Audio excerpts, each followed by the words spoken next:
Good morning, go-getters. How are you doing? It is Tuesday morning. Oh my gosh. It is the morning again. And do you have your coffee with you, Brian? I do. I have Good. an ember. I have an ember mug. Do you have one of these? Oh no, tell me about it. Oh, this is the one where it's the internet of mugs. Okay, and so it's connected to my phone, and so I put the coffee in it, My and goodness. then my phone gets an alert when it's at the right temperature. And I think Mark Zuckerberg knows whenever I take a sip. So I love it. I love it. yeah. I have a Yeti, I'm just old school and Oh, all that's of good. that. Um, It keeps it hot for like a year, right? yes, Yeti. exactly. It's actually awesome. It most of the day. And it's actually Yeah. chai tea. So that's Oh, the other okay. part of it. So I'm not really a coffee drinker, which is also another little hint. Most people think I am, maybe. So Yeah. I am so happy to have you here. This is Dr. V, Bryan, Yeah. I'm going to say it wrong. Say your name, please. Vartabedian. Vartabedian. Vartabedian. Sorry, Yeah. I've always known him as Dr. V That's because fine. we've been connected on Twitter for a very long time in the Yeah. same town too. Right. And then I just found out, and preparing for this show, that you and I have a friend in common in Chris Brogan. Yes, and in fact, I saw your episode with him. Yeah. Was it last week or a couple days ago? Yeah, it was last week. Yeah. It was last week, and everyone, if you're listening, you should go back on YouTube and check out Kimmy's interview with Chris Brogan. But it's interesting. When I first started in using social media, he was like my go-to guy to figure out how to do things, because I started on Twitter in 2008. And at that time, there was a handful of docs using Twitter. So who do we turn to? We turn to all those marketing experts who were the first people to experiment with these tools, people like you. So I used to read his stuff all the time, 6 pixels of separation and all those guys. Well, back in the olden days when I was blogging in that same kind of group, I don't blog as much anymore. And we're going to talk about your blog here in a minute. Yeah. But I do more video and that kind of thing because I've got a full-time agency that I'm running with a lot of people and stuff that I have to keep all the plates in the air. Yeah. But what was really great about that is that I had an interview. He interviewed me on one of his projects. And so that's sort of how we got to know each other. So yeah, Chris is awesome. And I was glad that he came on the show, and I was really happy to see that you guys knew each other. That's cool. Yeah. Yeah. So anyway, I don't, now that I know what I'm doing, I'm probably less dependent upon, this, but it was kind of a golden moment when we were trying to figure out Twitter and blogging and all that. And it was kind of fun. Yeah, no, it was a great time for all of us. Yeah. So actually nobody knew what they were doing, just as a little hint or a secret. We were all like learning together. Yes, right. So you are a physician, you're a doctor. Yep. And, I think there's a lot of how many doctors are out there that you see on the regular basis, except for, like Dr. Phil, that are out on social media in front of thing. And you're not a retired doctor that's not working. You are a day-to-day physician here in Houston at Texas Children's, which is down the road from me here. Right. And so can you talk to me a little bit about why you started to get on social media? Because back in the day when you were getting on social media, very few health professionals were, because we have a lot of rules around that. And most people who listen to the show know that we do social media for a big hospital system also here in Houston. And we have all kinds of rules about what we can do and can't do online. So could you talk a little bit about how that started and, how did you get in trouble for it? I mean, probably not now, but can you talk about that? Yeah. So I think I first started blogging when I published a book called Colic Solved. It was a book on colic and irritability in babies, and everybody said, "Hey, as an author, it was the mid-2000s, you have to have a blog." So I started a blog and figured it was a kind of a gimmick to kind of promote my book, right? Yeah, and so did that, but shortly after starting that, a few things happened that made me realize that I had a platform to the world. And so I never really stopped blogging after that. 2008, jumped into Twitter. And then we started to see more and more doctors coming onto Twitter in 2009. So I pivoted my blog to a site called 33 Charts, which really began as a center of community for doctors who were trying to figure out, what do we do when a patient reaches out to you on Twitter? And, at the time, no one really knew what to do, right? A patient asks you a question. Can you answer the question? And so 33 Charts became that center for that. Over the past 10 years, I've kind of pivoted away from social into more talking about technology and the challenges we're facing. And so that's how I kind of get into it. But during the early years, it is very interesting because my relationship with the hospital was such that once people knew about it, some people thought it was illicit. And so it took some education on my part with some of the leadership at Texas Children's to understand this is actually a good thing. And I could be a brand ambassador for the hospital, which I really am. Yeah, no, you absolutely are and always have been for so many years now. And I'm going to actually pull up just a look at your blog real quick. And can you explain a little bit about it? So this is your blog, and you say you have a minimalistic design, which I think is great for busy health professionals, because your audience really is other doctors and health professionals, right? Yeah, it's interesting. This I kind of cover the space of technology, culture, and medicine. So I write a lot of stuff that makes big picture connections between lots of different things. And so a lot of physicians, a lot of medical communication professionals. And so I have the core blog. If you look up at the top, there's a tab called The Public Physician. And so the Public Physician is a resource for physicians who are trying to figure out what to do on Twitter, or how to come up with a Twitter name. There's Public Physician Basics. So I call any physician who's out using Twitter or Facebook or whatever a public physician, meaning it's sort of like it's a new role that we have, right? Our role in communicating with the public is actually kind of a new obligation that we have. And so this is an ebook that I had that I converted on the blog to a just sort of a resource. So if you know anyone who's a physician who is trying to figure out, like, how do I deal with patients when they reach out to me on Facebook, or how do I come up with a Twitter name as a doc, or so on and so forth, I think this is a great resource. And so that's part of it. I also have a newsletter that goes out a couple times a week called 33 Mail, which is really curated content of the best stuff that I find on technology and medicine. So that's just a sign up there on that tab. And so anyone who's listening, if you want to get that email, it's really a great email. I think you might enjoy it if you have any interest or any dealings in medicine or technology. Yeah, absolutely. And I think, email is so important, even though I think social media and email can come together in a very, it's an alchemy, you know what I'm saying? I think between social media and email, I don't think one is more than, maybe email is more important in a sense, but you can't really draw people to you until they know your personality, they know who you are. Right. So there's something that has to bring them to you. So can you talk a little bit about your email list and sort of how that's grown? I started collecting emails on the site. I didn't know quite what to do with them. I've always loved curating information. I spent a lot of time on the web, a lot of time on Twitter, finding amazing things. And I decided probably about 2 years ago, probably a year and a half ago, that I would start sort of collecting some of this stuff and putting it into a weekly email. That email also allows me to sort of keep in touch with the people who want to be, reached out, communicated with by me. Does that make sense? Yeah, absolutely. No, absolutely. People that say, "Hey, I'd like to get in touch with you." This is a good way to somewhere to send them to do that. Yeah, this is, I figure my email list is really kind of my tribe, because those are the people who've double opted in and really want to know kind of. Yes. And so it's grown. It's about 1,700 subscribers. That's great. Which is great. It isn't growing as fast as I wanted to. I don't think I've marketed it quite as aggressively as I could, but I have an idea for you right away. So we can talk about that here in a minute. Okay. Yeah, it is. You already have something there that would be really cool, because you've got the Public Physician. So you could offer the Public Physician in some sort of little ebook that would just be downloadable to your Kindle or whatever, so that you don't have to do it all online. And then, because most docs, they just want to take their phone or their little pad, like you were trying to hook up your pad today, and they want to be able just to read through something. Yeah. So you could offer it as a free gift. It's an idea. Mm-hmm. It's already made. You're always thinking. It's already done. So why not? Yes, right. Mm-hmm. Good idea.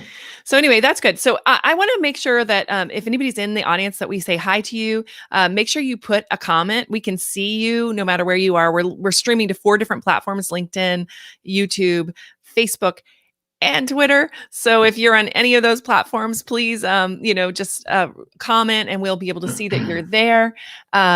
So that being said, let's talk a little bit about sort of how being a personal brand, or let's talk about your personal brand and the building of that, because I think that's really what people want to know is like, how can I do what you've done? Like, get known for a specific topic, right? So not everybody here's a physician listening in. I'll say that, but you have a long history of using your social media presence to really build a brand around yourself. So kind of talk about, I mean, you may not think of it's that way, but that's sort of what's happening here. So the challenge I faced early on, Cami, was in 2008, as one of the early physicians, everybody pegged me as a social media guy. And so that's where the public physician started, because I did a lot of training. Actually, it started, I was the director of digital professionalism for Baylor for 3 years, and helped put in place some of the policies and education university-wide. So I kind of was labeled as a kind of the social media guy. As social media really has kind of become part of the background at this point, I figured it's kind of like electricity or old furniture. We've got it there. Yeah, people still think about it, need to learn about it, but so I pivoted a bit to talking about more about technology and how the electronic health record and all these tools and mobile devices are really sort of changing who we are and how we practice medicine, and how it impacts patients. So I had to make that pivot about 4 years ago, and that was really kind of hard to do. But probably central to building all this, of course, for me, has been content.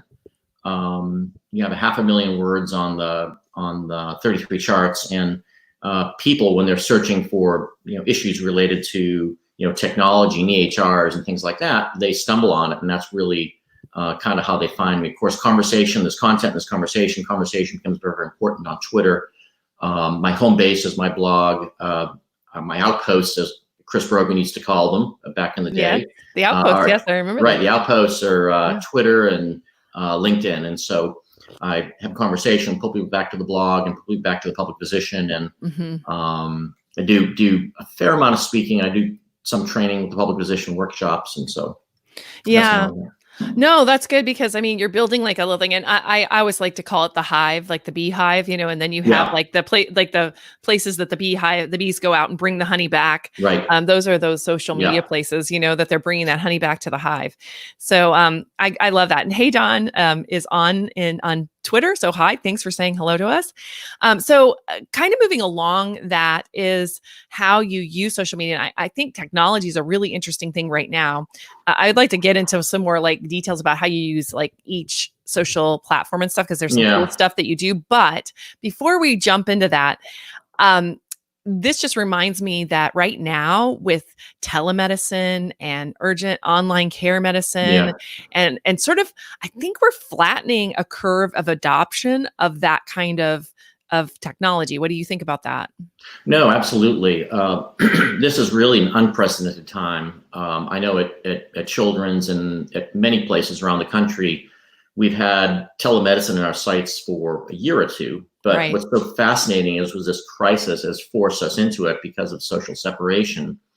So it is forcing us to immediately adopt new technologies that we were cautious about. And healthcare, we're very, very cautious and very cautious, guarded, and yes, these big institutions like my own, they're very guarded about making change like that. And so this has really been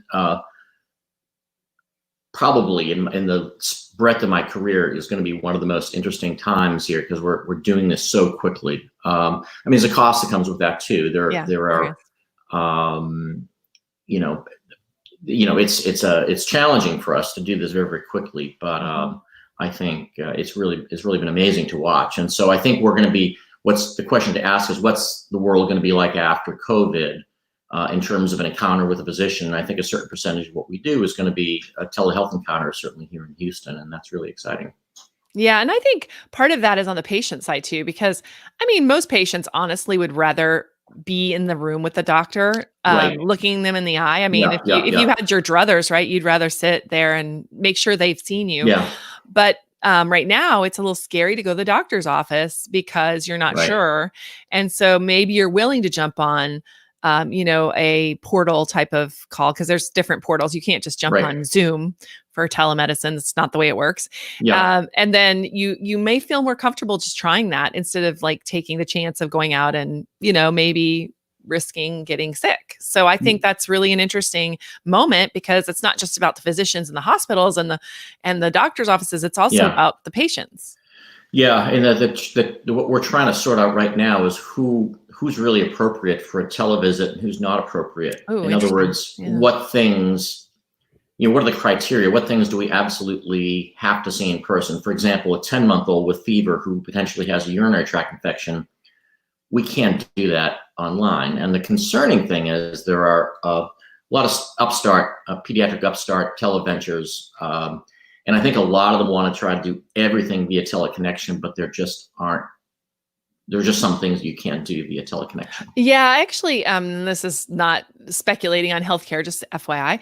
I saw a article just yesterday about people that are waiting to the last minute to go to the ER because, heart attacks or, just whatever, because they're afraid to go. So there's also that part too. We've got to, make people feel comfortable to come in person if it's a serious situation. Absolutely. I guess it's the right way to put it. Yep. So yeah, I love that. And actually the other funny thing I saw yesterday, and again, not speculating, but there was a interesting tech that's coming out. There was a dentist, because I'm thinking about all these pivots, like how hard is it to pivot in all different kinds of careers? And certainly for healthcare, I think it's one of the hardest pivots possible to go to completely digital in my mind, because there's just not, there's a lot of that touching that you want to make sure is happening. Yeah. Well, I saw this this tool that that a dentist could send you. You put your cell phone in it. Yeah. And it actually scans your teeth. So if you're having a dental emergency or something, it'll scan your teeth. Yeah. So I thought, wow, that was one that I really thought the dentist, how hard would it be for a dentist to deal with this right now, COVID situation? And I thought, well, that's a good way to kind of make a initial look, do you need to come in? That tooth looks like it needs to be dealt with. So I think that those kinds of things will be really interesting to see how they kind of play out during this time. So there's an extension along those lines. There's an extension you can put on the camera of your iPhone. It's a company called CellScope. And what you would do is if your 10-year-old son has an ear infection, you just put it in the ear and it takes a picture of the middle ear. Because all the snarky old pediatricians are like, what do? We've got an ear infection. Well, we got this device. You can look in the ear and take a picture and tell the direct, send the image to the doc. So lots of those things where peripherals are coming in that you can transmit. There are some things where you do have to see things direct on. Yeah, no, definitely. And I mean, there's just been a lot of that stuff coming along already, even in surgery way back. I mean, gosh, this was years ago, 10 years ago at least. I went over to MD Anderson and watched a surgeon do a demonstration of how you could look through somebody's skin without looking through. It was just it was crazy. It was like they made the skin invisible, but they were just projecting the inside on the outside. It was crazy. I mean, so I just think we've had this technology, but I don't know that we have adopted it very quickly, because again, there's a lot of fear and stuff around let's not upset the apple cart. The most interesting question going forward is what's going to happen to physicians, because as technology gets better and better, as we become more finite in our ability to use peripherals to diagnose things, and we do more and more by scanner than by hand, a lot of what we can do can be done by advanced practitioners, nurse practitioners, and PAs. And as artificial intelligence gets better, I think you're going to see the role of the physician really evolve and morph into something completely different, such that those docs 50 years from now are going to be really having a completely different role. So it's exciting to see how we're going to work in and around this technology. And I think it's important for doctors and healthcare workers to embrace it to a certain degree, so that they grow along with the capabilities. So I think it's amazing. So I highly recommend physicians to follow you. And I'm going to actually take this recording and send it to a bunch of physicians that I know. So just FYI. So let's talk a little bit about the the ways that you use technology right now, and also social media. One of them is interesting. I don't understand what this is, but you said, how do you use Twitter as a doc? What? How do you use Twitter as a doctor? I mean, Right. Twitter is like one of these things that is like a mile a minute. Everybody's like, Yeah. ranting and raving. So how are you using it? The great thing about Twitter is it can be used in so many different ways. It can be, the old-fashioned cocktail party where really it's heavily social. For me, it's a very powerful information tool. I always use that expression: if something's important, it's going to find me through that network of people that I follow. So I'm very particular about who I follow and who I listen to. So I guess as that's how I use it as a position. There are lots of other things that we think about as docs about how we present ourselves professionally, how we should act and behave, and that's very, very interesting because there's a culture of physicians emerging online that's a little different than what happens in the analog space, and so that's a big conversation. But I use Twitter largely as an information tool. As more and more docs have gotten online and onto Twitter, it's really it's become a little noisy, so I'm starting to use Twitter lists a little more often to create channels for particular kinds of information needs that I have. So I love Twitter, and it's where most docs are. It's probably the central network for docs using social media. Yeah, no, I think that's true. And there's like a whole healthcare tech kind of community out there too, which I think is really interesting that they've come and gone. So I've seen a lot of really big name doctors and big people get on and get off, and sort of where would you say it is right now in the renaissance of like social media? Because it seems like there's some maturity, but how many people are still on and really doing what you're doing? Yeah, so it's funny, in 2008 when I started, everybody laughed. And that's when we really started to do a lot of the education at Baylor and Children's on, but I was kind of ahead of the parade. What's happening now is we're seeing more and more docs coming onto Twitter in sort of it's kind of the end of the long tail kind of all coming through. And so more and more physicians are using it. So I see the numbers really are growing tremendously, but it's happening kind of silently. One of the things that I see that I think is a bit of a problem is that physicians don't have a home base on the web. Everybody is so social dependent. If you remember in the early days, everybody had blogs, and so that was great. But then when social came along, what happened? Everybody started using Facebook and so on and so forth. And so I think docs are compensating with these long Twitter threads, which are sharing these amazing chunks of content. And I'm always like, how am I going to find this a year from now? Right. Yeah. And so I think that we have a lot of docs using social. I think that I'm always pushing people to sort of create their own bit of turf or real estate on the web with their own site to be able to keep, have their own space. And is there anybody that's coalescing all these right now? I mean, it used to be there were lists, and it just feels like there's not as. Is there somebody that that's coalescing these? Because that is something I'm interested in. Not really. There's some attempts. There's some amazing Twitter threads that have been put out on medical education and certain disease states, and some folks have tried to curate those onto particular sites, and this is a problem. I don't know what those. I forget what they are, and I can't find them when I need them. And that's the beauty of a searchable piece of content or a YouTube video or something like that. And so I think we're gonna see a renaissance, I suspect, of more enduring forms of content like blog posts and things like that. Medium's kind of an answer, but you don't own it. It's like renting an apartment. Yeah, I know. And things could change at any moment and upset your apple cart and, fall over on your head. So, I mean, I totally am with you on that, because I feel like we've all kind of done that. We've moved away from like blogs and websites, which is sort of counterproductive because you still have SEO and search that's like critical for people finding you. And so I think we've moved out into the outposts, as you will. And I guess we're, panning for gold out there, but I'm not sure where we're going to get with that. I have these public physician workshops that I do around the country where I'll spend a half a day with a group of residents or physicians at a hospital. And one of the big things, or one of the big preoccupations, is reputation management for physicians. It's huge. And, central to that is content creation. Okay, you want to own the top half of the first page of Google, and you can't do that with sending tweets all day long. And so you have to make stuff that people can find, be it on video, like, or archive videos like you're making right now, or blog content, or. But then you can take this content and like embed it into a blog post. You can take it, Exactly. I've got a playlist on YouTube that can be referred to, which you did. Right. Thank you very much. I can actually put the link in here for that. But Yeah.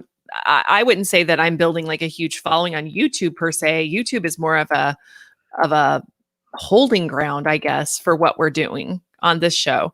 Yeah. I know some people are there building an actual whole, Right. funnel or engine. And so you can do that too. I mean, that's Yeah. the other part of it. It's crazy that people wouldn't think that to do that, because you're spending all this time creating thoughts and stuff, and you're not sharing it anywhere except for one time on like Twitter. The big thing is reviews. These physician reviews. A doc gets a negative review, and it's on Health Grades, and it's right in the middle of the first page of Google, and they say, what do I do about that? It's like, well, the solution to pollution is dilution. You've got to create stuff that is going to land on that first page and push that review down. And so anyway, it's been an interesting ride watching doctors adapt to this online world, and all the challenges of being a public physician. It's not going away. I think this is what we do in public is a new responsibility, and how we look and how we present ourselves is sort of a new professional responsibility. And we do a very poor job, I think, teaching and training docs how to use these tools. And so, yeah. So if you could give them, like, just finishing up, like 3 tips to doctors that are going to think about getting on social media or in some kind of form being a public personality, what would those 3 things be? Well, I would probably start by finding somebody who is doing exactly what you want to do. So let's say you are you're an OB-GYN that is in a competitive market, and you want to create YouTube videos, for example, that are successful. So the first thing I would do would be to find a great role model. That's somebody who's mastered those YouTube videos, or mastered Twitter, or whatever you're trying to do. And then I would probably spend some time following them, watch them, and lurk and sort of see how they handle things. And then before you jump into the space, just make sure you see how other people are doing it, because there's no other reason to. There's no other way to do it except to see. No reason to reinvent the wheel, rather. So that's probably the first thing that I would do. You want to kind of think, obviously, about what you want to do online, what you want to accomplish in using social media. You want to think very, concretely about what you're trying to get and where you're trying to bring people to. Again, as we discussed, I think having a place in a space where you can bring people to, where they can learn about you, I think is really critical. I don't know if that was 2 things. I don't know. It was 2, but that's fine. 2 is good. Yeah, 2 is good. 2 is good. And then I did have something from Dawn. Hey, Dawn. She asks, how are you leveraging LinkedIn? Because this is actually, I think this is a sort of a renaissance platform right now, to be honest. Yeah, LinkedIn's really impressive. You and I guess we go back to the early days of LinkedIn. It was like this dud thing, and it's really kind of come into its own, right? Yeah, sure has. It really is far more social than it used to be, and the feed is really very good. And I honestly get more engagement now on LinkedIn than I do on Twitter. I probably still, in the old school kind of way, reserve what I share on LinkedIn closer to kind of professional kind of content. I do share when I do speaking engagements there, that sort of thing. Things that are a little more snarky and fun, I'll do more on Facebook. I do have a 33 Charts Facebook page, but I won't put that stuff on LinkedIn. So that's probably how I do it. I probably don't leverage LinkedIn as to the extent that I could. I want to start live streaming like you do. I do it on Facebook, Henry, but not on LinkedIn. Oh, so we're going to get you started. We'll make sure that happens. I'll work with you to get that happening. Cool. So I've got ways to get I got my ways. Top secret. Okay. Well, it's not really top secret. Yeah. So one of the things that I use and have it here is StreamYard. And if you are interested in how to stream live on LinkedIn, you do have to have somewhat of a footprint. They're not going to give you a LinkedIn Live without somewhat of a footprint, but I do have like a method that I use to get it. So if you want to DM me, that's the best way to manage it. I and I can give you the link and teach you how to do it. But maybe I'll do a video on that at some point. But anyway, so that's how we do it. And I think LinkedIn right now kind of reminds me of early days of Twitter a little bit, in that you can find the people that matter to you. And I don't know, it's just more conversational right now than I think Twitter is. Twitter's like catch as catch can. And I don't know. I am not as in love with Twitter as I used to be. I used to be very in love with Twitter. So on the physician end, I will tell you too, Twitter has become very cause centric among physicians. A lot of people are using their presence for a lot of social causes, many of which I support 100%, but all day long, sometimes the same thing over and over can be a little tiring. So anyway.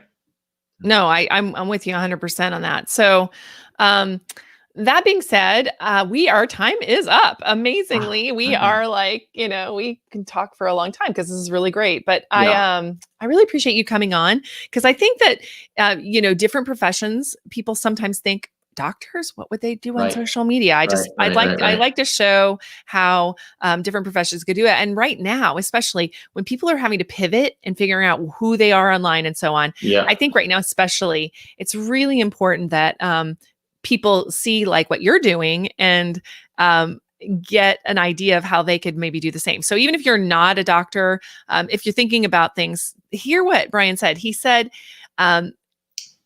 that the technology is going to be like taking over and changing the physician's role in the future. I think that is really, really interesting. And I think that's happening in a lot of fields right now. So if you could go out in the future, Bryan, like futuristic, like how do you see your profession in, let's say, 10 years? Well, I think we're going to be radically redefined. I think that what we're going to find happening is that a lot of this technology is going to be bringing us very, very granular information about our bodies. We'll be able to predict and preempt disease. And so rather than going to an exam room where a doctor pokes and decides things based on feeling your body, you're going to be centered around information, genomic information, and things like that. So I think I'm seeing the physician evolving as kind of like a docent, or sort of someone who helps navigate all this incoming information. And so we're going to need a human to sort of contextualize all that. I think that's what our role is going to be, honestly. So. I think that's great. And so, I mean, getting ready for that, I think that's in a lot of fields. You're going to have to be thinking about how you're going to add value, and your brain power and the strategy of medicine, or the strategy of whatever you do. I feel like that's how it is with marketing and PR too. Like the strategy matters. I mean, otherwise it's a commodity, right? Like we can go out and help you post and do all that kind of stuff, but that's just a commodity for the cheapest price you can get. But being able to do it in a way that is like intelligent, that like leverages everything that you have, I think that's something that it takes some brain power and whatnot. So thank you so much, Bryan. I really appreciate you coming in, Dr. V. I've always called you Dr. V. Oh my God. Social media breakfast, maybe. Absolutely. Oh yeah. We're going to definitely, you always have supposed to have been coming there, but I know. So you've long needed to be on there. So I just wanted to let you guys know that this is all brought to you by my upcoming, I just launched my first online course, Bryan. I have Smart Social Secrets, and here it is. I have launched Smart Social Secrets. It's how to build a profitable social media plan. I actually have a upcoming webinar on Friday on how to pivot your brand. So if you are interested in that, please let me know. I'll flip you over the link to the free webinar. It's free on Friday. And then I'll talk more about how you can be part of this too, if you want to. But I'm really excited to share the knowledge I've had with you guys. And so please let me know if you want to. And I've been working with these big brands and hospitals and other technology brands for a very long time, over a decade of experience in the social media area. So you're a real professional, unlike me. It was a hack. So. Oh, you are not a hack. No, you're 33 charts. Yeah, that's right. There you go. I think you're amazing. I've been, watching you for a long time. So anyway, great to finally meet you virtually here. I know. Thank you so much for coming on, and thank you guys for watching. Hey, Don, especially. And yes, I will get with you and help you with all that. So awesome. Talk to you guys soon. Bye. Take care.